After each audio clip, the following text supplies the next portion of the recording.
war degdeg ah daawadayaal Saciid Cabdullaahi Dani oo amar culus markaani ku bixiyay in la weeraro Jimcaale Jaamac Takar oo ah markaasi taliyaha qaybta 54aad ee militariga Soomaaliya ciidanka beesha Ciise Maxamuud oo markaani heegan buuxda la geliyay iyo kuwa BMBF oo iyaguna markaani haatan howlgalkii ugu dambeeyay oo ay ku weerarayaan ninka lagu magacaabo Jimcaale Jaamac Takar ka wada gudaha magaalada Garowe iyo kuwii taabacsanaa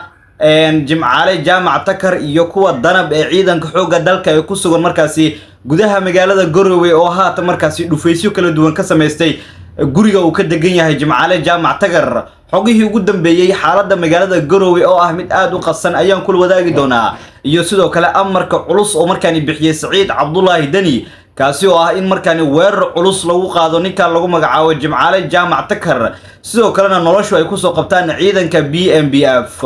balse xogtaas oo dhameystirantan kula wadaagin daawada hadii ay tahay marka kuugu horeysay aan soo boqoto fadlan YouTube-kana subscribe saar oo gambaleelka furo muuqaalkana like saar siina share garay wixii fikirkaaga ahna qaybta hoose ee faalada noogu reeb waad ku mahadsan tahay daawashada iyo sidoo kale jaanqaadka wararkeena mahsani daawade haddii aynu ku bilowno xaaladda haatan ay ku sugan tahay magaalada Garowe oo ah mid aad u qasan iyo sidoo kale iyadoo shacabka ku sugan magaalada Garowe ay soo food saartay cabsi aad u xooggan kadib markii halkaas dhufaysyo iska soo horjeedo ay sameysanayaan ciidanka BMBF iyo sidoo kale kuwa xooga dalka gaar ahaan danab iyo markaasi kuwa taabacsan ninka lagu magacaabo Jimcaale Jaamac Takar oo ah taliyaha qaybta 54aad ee ciidanka xooga dalka Saciid Cabdullaahi Dani oo markaasi go'aankii ugu dambeeyay markaasi ka qaatay ninka lagu magacaabo Jimcaale Jaamac Takar markaani waxa uuna amar buuxda siiyay ciidamada kala duwan ee markaasi ku sugan gudaha magaalada Garowe waxa uuna markaani go'aan culus ku gaaray in haatan la weeraro ninka lagu magacaabo Jimcaale Jaamac Takar oo ah markaasi taliyaha qaybta 54aad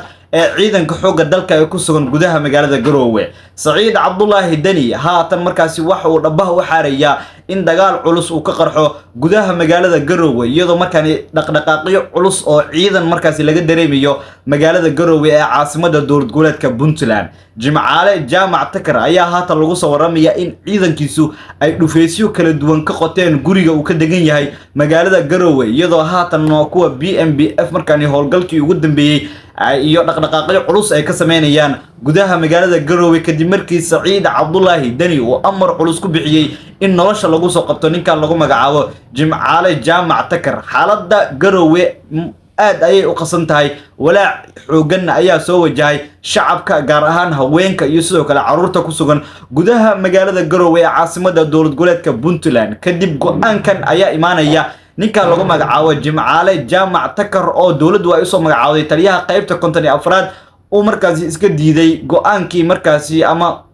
codsigii ka yimid Saciid Cabdullaahi Dani kaasi oo ah in markaasi Jimcaale Jaamac Takar loo magacaabo taliyaha daraawiishta markaasi Puntland waana iska diiday in markaasi loo magacaabo taliyaha daraawiishta markaasi Puntland waxa uu ku adkeysanayaa kan federaalka ah kaasi oo ah markaasi in dawladdu ay ninkan u soo magacaawday taliyaha qaybta 54aad ee militariga Soomaaliya kaasi oo markaasi dawladdu dhawaan ay ka asaastay deegaanada Puntland gaar ahaan magaalada Garowe oo ciidan iyo sidoo kale cudud fara badan ay ku leeyihiin gudaha magaalada Garowe codsigaas markii uu diiday ninka lagu magacaabo Jimcaale Jaamac Takar Saciid Cabdullaahi Dani oo markaasi ka xanaaqsan in uu Jimcaale Jaamac Takar diiday codsigii markaasi uu soo diray ayaa waxa lagu soo waramayaa in markaani go'aankii ugu dambeeyay kaasi oo ah in dagaal culus lagu qaado ninka lagu magacaabo Jimcaale Jaamac Takar uu kaga dhawaaqay gudaha magaalada Garowe ee caasimadda dowlad goboleedka Puntland ciidanka markaasi ka amar qaata Saciid Cabdullaahi Dani ee magacooda loo yaqaano BMBF ayaa howlgal kala duwan ka sameynaya gudaha magaalada Garowe dhaqdhaqaaqyo ciidan oo aad culus ayaa haatan laga dareemayaa sida xogaha iyo sidoo kale macluumaadka markaasi ka imaanaya magaalada Garowe ay warinayaan ciidankan ayaa isku diyaarinaya in dagaal culus ay la galaan markaani ciidanka taabacsan ninka lagu magacaabo Jimcaale Jaamac Takar waxa ayna doonayaan markaasi in ay nolosha ku soo qabtaan ninka lagu magacaabo Jimcaale Jaamac Takar oo ah markaasi ninka ugu awoodda badan markaasi oo ay dawladdu garab ka helayso dawladda Soomaaliya ayaa ninkan awoodiisii ugu badnaa uu ka helaya waxaana maalmihii ugu dambeeyay markaasi ciidan fara badan oo markaasi kaga yimaanayay magaalada Laascaanood ee xarunta waqooyi bari ee Soomaaliya halkaasi oo dawladdu hub iyo sidoo kale ciidan fara badan ay ka dejisay maalmihii ugu dambeeyay magaalada Garowe haatan ciidan labada ciidanba dhufeysyo kala duwan ayay ku jiraan waxaana marba marka kasii dambeeysa ama daqiiqada kasii dambeeysa laga filan karaa magaalada Garowe inuu ka qarxo dagaal foolka fool ah oo markaasi loo isku adeegsanayo hubka noocyadiisa kala duwan kaasi oo u dhaxeeya markaani ciidan markaasi ka amar qaata Saciid Cabdullaahi Dani hogaamiyaha dowlad goboleedka Puntland iyo sidoo kale taliyaha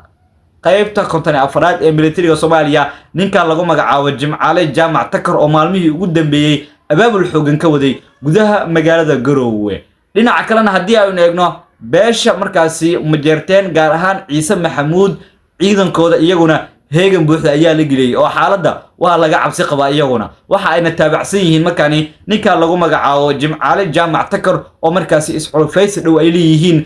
taliyaha markaasi loo soo magacaabay taliyaha qaybta konton afraad ee ciidanka xoogga dalka ninkan Jimcaale Jaamac Takar ciidan fara badan oo markaasi qaybta konton afraad ka tirsan iyo kuwa danab iyo sidoo kale waxa uu haatan markaasi garab ka heliya beesha markaasi majeerteen gaar ahaan Ciise Maxamuud oo markaa iyaguna hub iyo sidoo kale cudud ciidan fara badan haatan ku soo bandhigay gudaha magaalada Garowe ee caasimada markaasi dowlad goboleedka Puntland Saciid Cabdullaahi Dani isaguna markaasi walaac xoogan ayaa soo foosaaray kadib markii Jimcaale Jaamac Takar uu markaasi helayo gurmadii kala duwan kaasi oo ah hadii ay noqoto dowladda federaalka Soomaaliya iyo sidoo kale hadii ay noqoto markaasi beesha markaasi majeerteen oo iyaguna haatan garab iyo gaashaan u noqonaya ninka lagu magacaabo Jimcaale Jaamac Takar waxaana haatan muuqata in awood fara badan markaasi Jimcaale Jaamac Takar uu haatan ku soo bandhigayo gudaha magaalada Garowe ee caasimada dowlad goboleedka Puntland xaaladdu ma sahlana marba marka kasii dambaysan waxa isu soo taraya markaasi dhaqdhaqaaqyo ciidan oo markaasi iyo sidoo kale isxulfays aad u xoogan oo laga dareemayo gudaha markaasi magaalada Garowe shacabka ayaana haatan lagu soo waramayaa in marba marka kasii dambayso ay cabsidooda sii kordhayso sidoo kalena markaasi ay dareemayaan culaysyo aad u culus oo markaasi ka imaanaya labada dhinac waana ciidanka markaasi ka amar qaata ninka lagu magacaabo Saciid Cabdullaahi Dani oo ah markaasi hogaamiyaha dowlad goboleedka Puntland iyo sidoo kale ninkan dowladdu ay soo magacaawday Jimcaale Jaamac Takar iyo sidoo kale markaasi ciidanka danab ee markaasi ka amar qaata oo ama mushaarka ay siiso dowladda dhexe ee Soomaaliya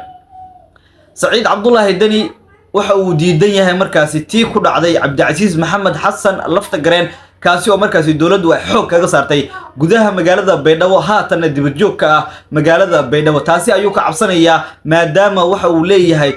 ma doonayo markaasi in dowladdu ay awood muuqato ku lahaato gudaha magaalada Garowe waxa uuna markaasi feejignaan iyo sidoo kale markaasi falsafado kala duwan markaasi ku soo bandhigaya gudaha markaasi magaalada Garowe ee caasimada dowlad goboleedka markaasi Puntland isagoo haatan markaasi amaro culus marba markaasi dambaysa siinaya kaasi oo markaasi ku amrayo ciidanka BMBF iyo sidoo kale ciidamada kala duwan ee markaasi Puntland amarkaasi oo ah markaasi in dagaal toos ah ay la galaan markaasi ninka lagu magacaabo Jimcaale Jaamac Takar sidoo kalena ay nolosha ku soo qabtaan kaasi oo markaasi uu doonayo markaasi inuu gacanta ku dhigo ninka lagu magacaabo Jimcaale Jaamac Takar waa sida uu markaasi isagu doonayo ninka lagu magacaabo Saciid Cabdullaahi Dani haatan magaalada Garowe ciidamo fara badan ayaa ku qulqulaya kuwaasi oo marka kuwa BMBF iyo sidoo kale markaasi kuwan ka amar qaata ninka lagu magacaabo Jimcaale Jaamac Takar dhufeysyo kala duwan ayay marba marka kasii dambayso sii qodanayaan waxa ayna markaasi isku balaarinayaan qaybaha kala duwan ee magaalada waxaana haatan magaalada Garowe ay noqotay meeshii ugu badneed oo markaasi lagu arkayo ciidamo kala duwan oo markaasi iska soo horjeedo markaasi walaac iyo sidoo kale cabsi xoogan ayaa ka jirta saacadba saacada ka dambeysana waxa laga cabsi qabaa markaasi in dagaal foolka fool ah kaasi oo la isku adeegsanayo hubka darandooriga u dhaca markaasi inuu ka dhaco gudaha magaalada Garowe ee caasimada dowlad goboleedka Puntland xiisada u dhaxaysa dowladda dhexe ee Soomaaliya iyo sidoo kale maamulka Puntland ayaa saacadihii ugu dambeeyay cirka isku sii shareertay kadib markii dowladda dhexe ay markaasi marba markaasi dambayso ay ciidan ku daadguleynayso deegaanada markaasi maamulkaasi Puntland Saciid Cabdullaahi Dani waa uu diidan yahay markaasi in ciidan ka amar qaata dowladda dhexe ee Soomaaliya markaasi lagu arko deegaano ka tirsan maamulkaasi Puntland iyadoo haatan markaasi ciidankii ugu badnaa oo markaasi dowladdu ay wadato ama sidoo kale ay iyadu gacanta ku hayso lagu arkayo magaalada Garowe ee caasimada dowlad goboleedka Puntland xaaladdu ma sahlana marba markii kasii dambeysana waxa ay noqonaysaa mid jahawareer ah sidoo kalena markaasi waxa laga cabsi qabaa in dagaalkii ugu cusla abi taariikhda kaasi oo u dhaxeeyo dowladda iyo sidoo kale ninka lagu magacaabo Saciid Cabdullaahi Dani oo markaasi ka qarxo gudaha magaalada Garowe ee caasimada dowlad goboleedka markaasi Puntland